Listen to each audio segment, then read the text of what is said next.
అందరికీ నమస్కారం. నేను మీ Ashok Kumar. Welcome to our channel. ఆంధ్రాలో ద మాస్ లీడర్ అని ఎవరైనా ఉన్నారు అంటే అది నెంబర్ 1 ర్యాంకింగ్లో వచ్చేది కేవలం చింతమనేని ప్రభాకర్ గారే. ఆయన గురించి ఇవాళ డిస్కస్ చేసుకుందాం. అయితే ఆయన ఎంత మాస్ కావచ్చు, బట్ అది ఒక వయసు బట్టి వస్తుందో లేదా ఆయన ఒక్కసారి ఓడిపోయినాడు కదా, దానివల్ల ఆయనకు పరివర్తన కలిగిందో, ఎంత ఎదిగినా ఒదిగి ఉండాలన్నట్లు గతంలో చాలా టెంపర్గా ఉండేవాడు. నిర్ణయాలు అత్యంత వేగంగా తీసుకునేవాడు. ముక్కుసూటితనం. ఏ యొక్క నిర్ణయమైనా తీసుకున్నాడంటే దానికి వెనక్కుపోయే సమస్య ఉండదు. అది ఎంతటి వారితో అయినా పోరాడేవాడు. సాక్షాత్ ఈవెన్ టీడీపీ అధినేత అయినటువంటి చంద్రబాబు నాయుడు గారు ఏ యొక్క తప్పుని క్షమించడు కదా, అందులో భాగంగా అప్పుడు విప్పుగా పనిచేస్తూ ఉన్నాడు. 2014 నుంచి 2019 వరకు చింతమనేని ప్రభాకర్ ప్రభుత్వ విప్పుగా పనిచేస్తూ ఉన్నాడు.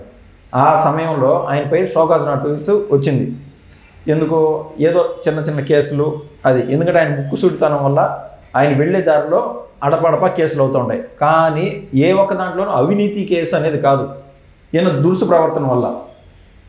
ఫర్ ఎగ్జాంపుల్ తాడిపత్రి విషయానికి వస్తే ఓపెన్గా పబ్లిక్గానే చెప్తారు, జేసీ దివాకర్ రెడ్డి అన్నదమ్ముళ్ళు ఎక్కడైనా రోడ్లపైన చెత్తగా ఉంటే కట్టి తీసుకొని మేము కొడతాము అని చెప్తారు. ఎందుకంటే అదొక పద్ధతి ప్రకారం పెట్టేదానికి. అదే స్టైల్లో చింతమనేని ప్రభాకర్ గారు కూడా ఆ యొక్క దెందులూరు యొక్క అభివృద్ధి కోసం రకరకాల ప్రయత్నాలు, అందులో భాగంగా అడపడప కేసులు అయ్యేటి.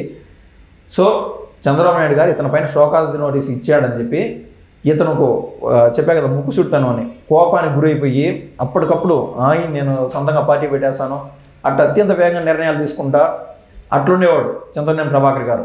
అంటే దాంట్లో ఎటువంటి తప్పు లేదు.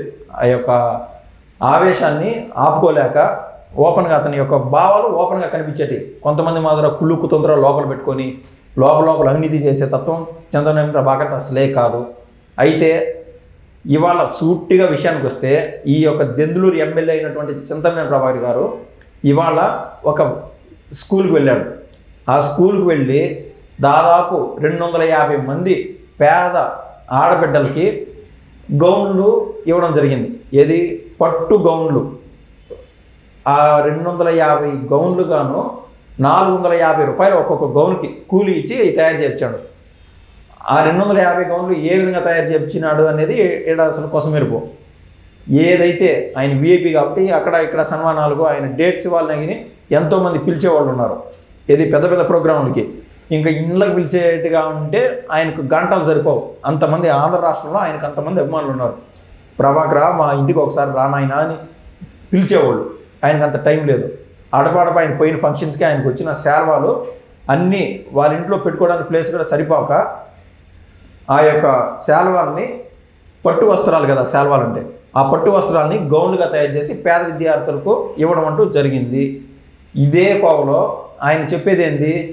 ప్రతి ఒక్క విఐపి ఈయన మాదిరిని ఆలోచన చేసి ఆ యొక్క శాల్వాలు ఎక్కడంటే ఎక్కడ వేసేస్తారు, వేస్ట్ అయిపోతాయి, ఈరోజు తీసుకోవడం ఎట్టబోయేది కూడా తెలీదు.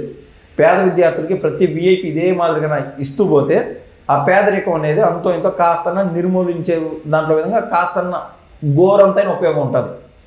ఒక జత బట్టలు కొనాలంటే అంత ఇబ్బందికర పరిస్థితులు ఉంటాయి. పేదవారికి కావచ్చు, పెద్దవాళ్ళకి కూడా అంత ఇబ్బందికరంగా ఉంటాయి.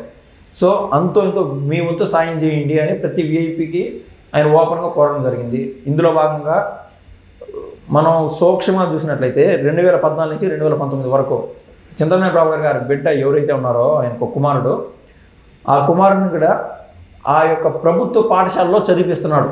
పార్టీలకు అతీతంగా ఉన్నది చెప్పుకోవాలంటే చింతమనేని ప్రభాకర్ ఉన్నంత తెగువ, ఆయనకున్నంత మంచితనం ఎవరికి ఉండదు. ఆయన చదివించాలంటే పెద్ద కార్పొరేట్ స్కూల్లో చదివించవచ్చు. అలా కాదు, కేవలం ప్రభుత్వ పాఠశాలలో పోయి ఆయన బిడ్డను ఆడ చదివించడం అంటే ఆ బిడ్డ చదువు కోసం టీచర్లకి అత్యున్నతమైన ట్రైనింగ్ ఇవ్వడం కానీ, మంచి టీచర్లు నియమించడం కానీ, మొత్తం పాఠశాల డెవలప్ అయిపోతుంది బై డిఫాల్ట్గా.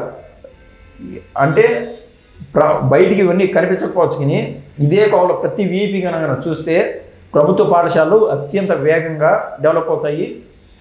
అక్కడ చదివే విద్యార్థులకి ప్రతిభ మరింత పెరిగే అవకాశం ఉంటుంది. తద్వారా ప్రపంచంలోకల్లా మన తెలుగు వాళ్ళు ఆల్రెడీ నెంబర్ 1 పొజిషన్లో ఉన్నారు. ఇంకా డెవలప్ అయ్యేదానికి ఆస్కారం ఉంటుంది. ఆ ప్రభుత్వ విద్యార్థులకి ఆ పేదరికం నిర్మూలనలో భాగంగా చాలా విసులుబాటు కలిగించినట్టే. అదే ప్రభుత్వ విద్యాలయంకి మధ్యాహ్నం భోజనం కూడా చింతమనేని ప్రభాకర్ గారు అరేంజ్ చేసేవారంట.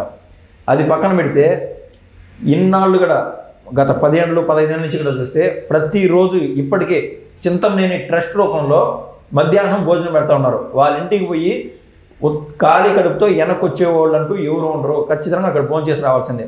అది ఆయన ఒక మంచితనం. నేను మొత్తానికి చెప్పొచ్చేది ఏంటంటే ఈ యొక్క చింతమనేని ప్రభాకర్ గారిని ఆదర్శంగా ప్రతి వీఐపీ తీసుకొని ఈ యొక్క ఆదర్శ భావాలు మన ఆంధ్ర రాష్ట్రంలో మరింత పెంపొందించే విధంగా, పేదవారికి ఉపయోగపడే విధంగా ప్రతి ఒక్కరి నిర్ణయాలు ఉంటాయని నేనైతే ఆశిస్తున్నాను. నమస్కారం.